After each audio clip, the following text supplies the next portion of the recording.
శుక్లాంబరధరం విష్ణుం శశివర్ణం చతుర్భుజం ప్రసన్నవదనం ధ్యాయేత్ సర్వవిఘ్నోపశాంతయేత్. గురు బ్రహ్మ గురు విష్ణు గురుదేవో మహేశ్వర గురు సాక్షాత్ పరం బ్రహ్మ తస్మై శ్రీ గురవే నమః. ఆపదామపహర్తారాం దాతారాం సర్వసంపదాం లోకాభిరామం శ్రీరామం భూయో భూయో నమామ్యహం. శ్రీరామ రామ రామేతి రమే రామే మనోరమే సహస్రనామ తత్తుల్యం రామనామ వరాననే. నారాయణం నమస్కృత్య నరం చైవ నరోత్తమం దేవీం సరస్వతీం వ్యాసం తతో జయముదీరయేత్. హారి వివోం. పరమేశ్వర స్వరూపులైన ప్రేక్షక మహాశైలకు వందనములు. నిన్నటి రోజు కద్రువుకు 1000 పాములు జన్మించాయి. వినతకు ఒక గుడ్డు పగలగొట్టిన కారణంగా అరుణుడు అని ఒక అంగవైకల్యంతో కుమారుడు జన్మించాడు. ఆయన శాపం పెట్టాడు, 500 సంవత్సరాలు నువ్వు బానిసగా ఉండమని చెప్పని తల్లికి.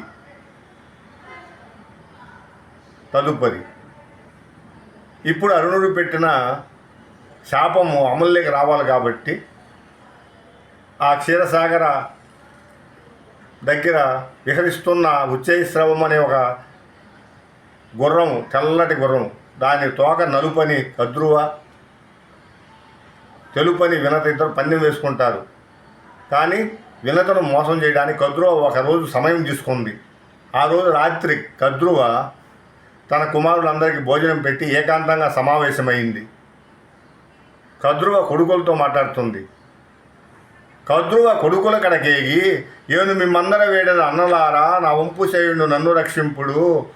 కామచారులకు దుష్కర్ము కలదే, ఉల్ల తురగోత్తమ వాలంబు నల్లశేసితరేని.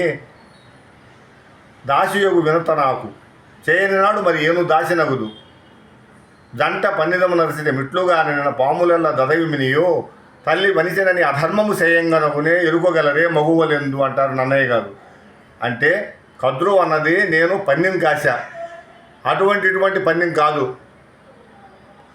ఇప్పుడు ఆ గుర్రం తోక తెలుపని నాకు తెలుసు, దాన్ని నలుపు చేసే బాధ్యత మీది. ఎందుకంటే మీరు కామరూపులు, పాములు నల్లంగా ఉంటారు కాబట్టి ఎంట్రుక వాసి అంత మందంలో వెళ్ళి ఆ గుర్రం తోక్కు మీరు చుట్టుకోండి. నన్ను చుట్టుకోమంటే నేనేం చుట్టుకుంటాను? నేను మనిషిని, మీరు పాములు కాబట్టి చుట్టుకునే దేహ స్వభావం ఉండేవారు మీరు. అందువల్ల చుట్టుకుంటే తల వచ్చేసి కుచ్చులో పెట్టుకోండి, అప్పుడు నల్లగా ఉంటుంది. నేను వినత తీసుకొచ్చి చూపిస్తా, అదిగో వినత తోక నల్లగా ఉందని, పన్నెంలో ఓడిపోద్ది, 500 సంవత్సరాలు నాకు బానిసగా ఉంటుందని కద్రు ఆ కొడుకులకు చెప్పింది. కానీ కొడుకులు ధర్మపరులు. వాళ్ళు అన్నారు, అమ్మా ఆ వినత నీ సొంత చెల్లెలు, ఆమె కూడా కశ్యప ప్రజాపతి భార్య, మాకు పినతల్లి, ఇన్ని సంవత్సరాలు మమ్మల్ని పెంచింది కూడా ఆమె దగ్గరుండి చూసుకుంది.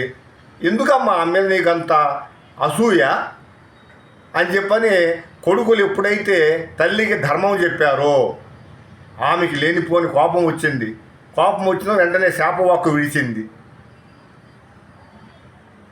జనమేజయ జనపతి చేయు సర్పయాగ నిమత్తంబో పాములెల్ల పంచత్వము సనియుడుమని ఉరగములకు శాపం బిచ్చన్. కద్రువ ఎంత కష్టపడి బిడ్డలకు అన్నదే. ఏమైందా? ఒక్కసారి నోరుంది కదా అని చెప్పని బిడ్డల మీద నోరు పారేసుకుంది. జనమేజయుడు మహారాజు సర్పయాగం చేస్తారు, దాంట్లో